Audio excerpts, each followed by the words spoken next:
Et les opérateurs qui font le bio ne peuvent pas le faire à perte de flux, qu'ils fixent un prix juste. Donc, ça apparaît que les produits bio sont chers. Je vous dis bien que ça apparaît, mais en réalité, il n'en est pas. Voilà, c'est ce que je peux dire.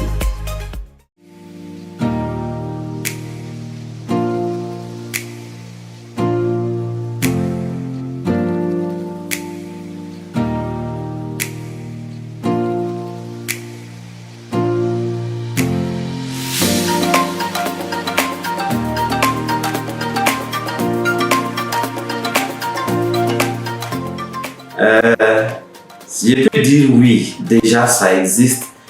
Je prends l'exemple simple de Burkina, avec les produits certifiés bio SPG, système participatif de garantie, ça veut dire que c'est un système de certification locale. C'est des alternatives aux certifications internationales qui coûtent généralement cher. Les gens ont développé un système de certification locale par contrôle par les pairs. Et ce qui fait que comme il n'y a pas une intervention d'un organisme avec une facturation très élevée, donc la certification revient moins chère. Et avec ça, on trouve des produits bio au Burkina ici qui sont souvent moins chers que les produits non bio. Je prends par exemple le cas de la pomme de terre.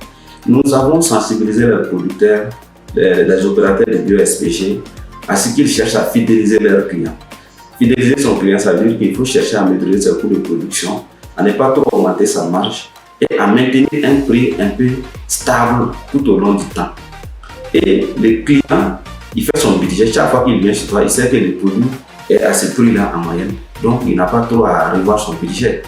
Et avec les acteurs de la pomme de terre, avec les acteurs des oignons, avec les acteurs de l'autre légumes, et à un moment donné, le prix de la pomme de terre sur le marché était à 600, pendant que les acteurs du bio le vendaient à 400. J'en ai acheté. Donc, au niveau international, c'est pensable. Tout est question d'offre et de la demande, ce qu'on appelle en économie la loi de l'offre et de la demande.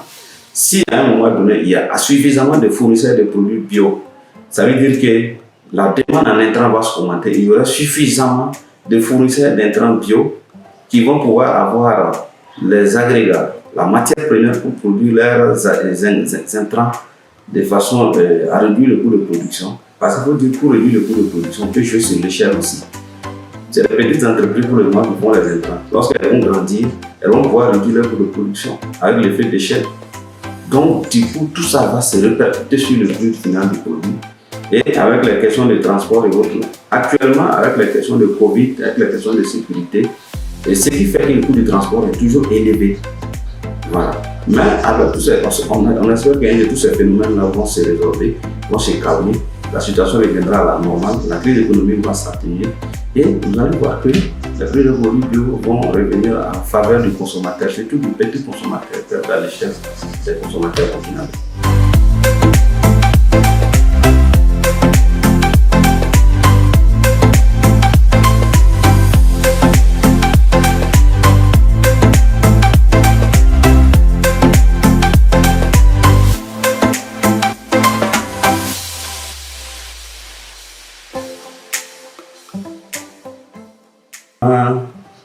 Du secteur de l'agriculture biologique en général dans le monde, ensuite en Afrique et particulièrement au Burkina Faso.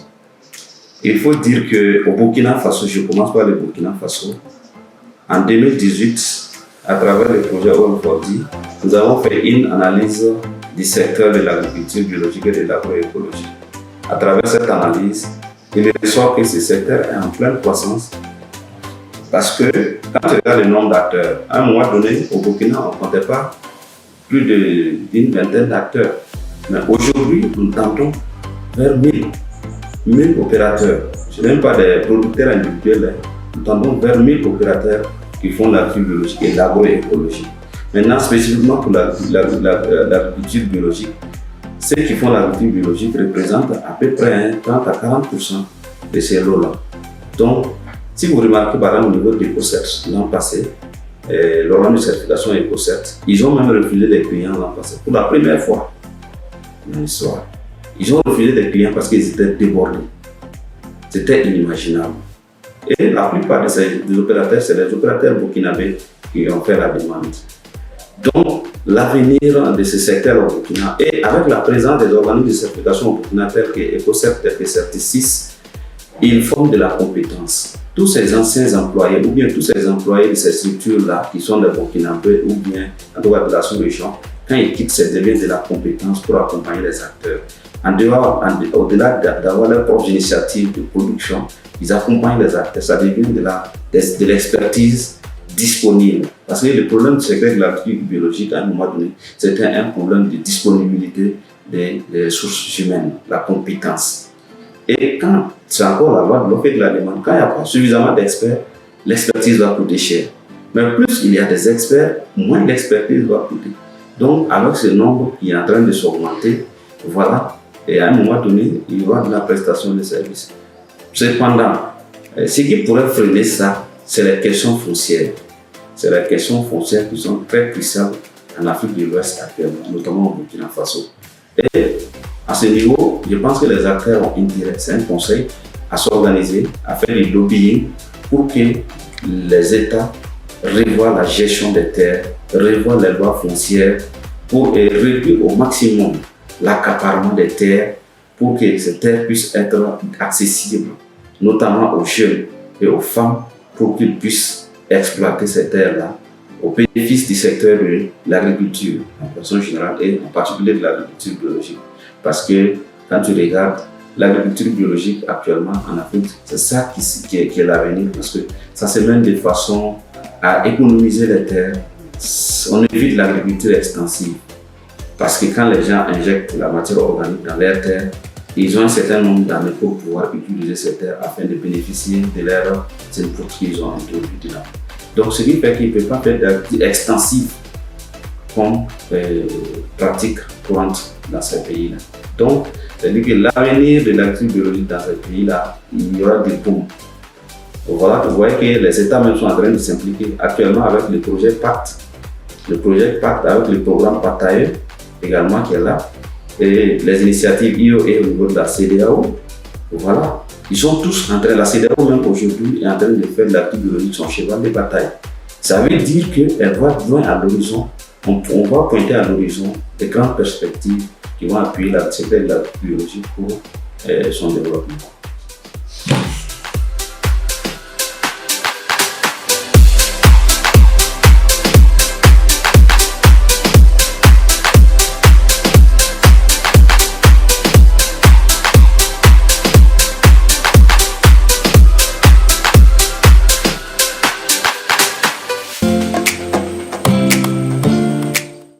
Qui est en train de se jeter dans le secteur de l'agriculture biologique.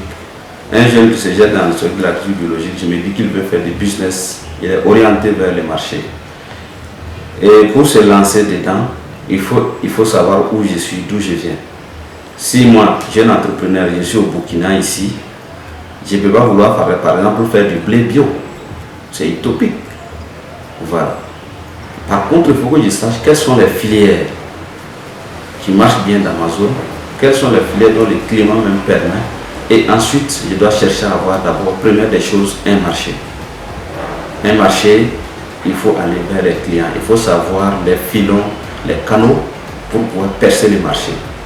Une fois que vous arrivez à faire ça, il faut savoir ma spéculation ou bien mes spéculations, ça demande quel type d'intrants. Est-ce que ces intrants sont disponibles? Quels sont les canaux pour pouvoir m'approvisionner dans ces intrants-là? Quel sera le coût? Donc, il doit chercher à faire une étude sérieuse pour maîtriser les coûts de production, ensuite, coût de la communication, coût du transport, ainsi de suite. Et puis même les canaux pour pouvoir faire cette commercialisation. Une fois que tout ça est maîtrisé, il se lance dans sa production. Voilà. Un jeune entrepreneur qui se lance a besoin nécessairement d'être accompagné. Quand je prends les structures au Burkina telles que Béonéré, telles que Bioprotect, telles que Alpha, telles que la ferme Guirico, c'est des entreprises qui ont démarré comme ça. Ils ont passé au moins 3-4 ans avant de sortir la tête de l'eau, avant de se rendre visibles, parce qu'il y avait un travail qu'ils ont fait. Mais généralement, les gens sont pressés, ils veulent commencer tout de suite à rentabiliser. Et les freins à ce niveau, c'est l'accès aux finances. Généralement, au Burkina, ici, on a un seul problème d'accès aux finances. Il faut déjà que les jeunes sachent ça avant de venir dans le secteur de l'agriculture biologique, parce que ce n'est pas un secteur où tu vas investir au puis récolter immédiatement. quand tu investis, il faut un temps minimum. Et au niveau des finances, si tu as pris des engagements, tu ne cadres pas avec les délais de rentabilité, forcément ça va piétiner à un moment donné. Voilà. Donc, à ces jeunes-là, je conseillerais de chercher à maîtriser tous ces paramètres. Il y a suffisamment d'experts qui sont actuellement disponibles, surtout au Burkina ici, et qu'ils se fassent accompagner par ces experts un temps soit peu, avec des concessions entre eux d'accompagnement. Et puis bon, ça va. Il y a des ONG également qui accompagnent, et l'État actuellement, à travers le ministère de l'Agriculture, à travers le ministère du Commerce, font pas mal d'accompagnement de mise en relation commerciale. C'est ce que je peux conseiller. Merci.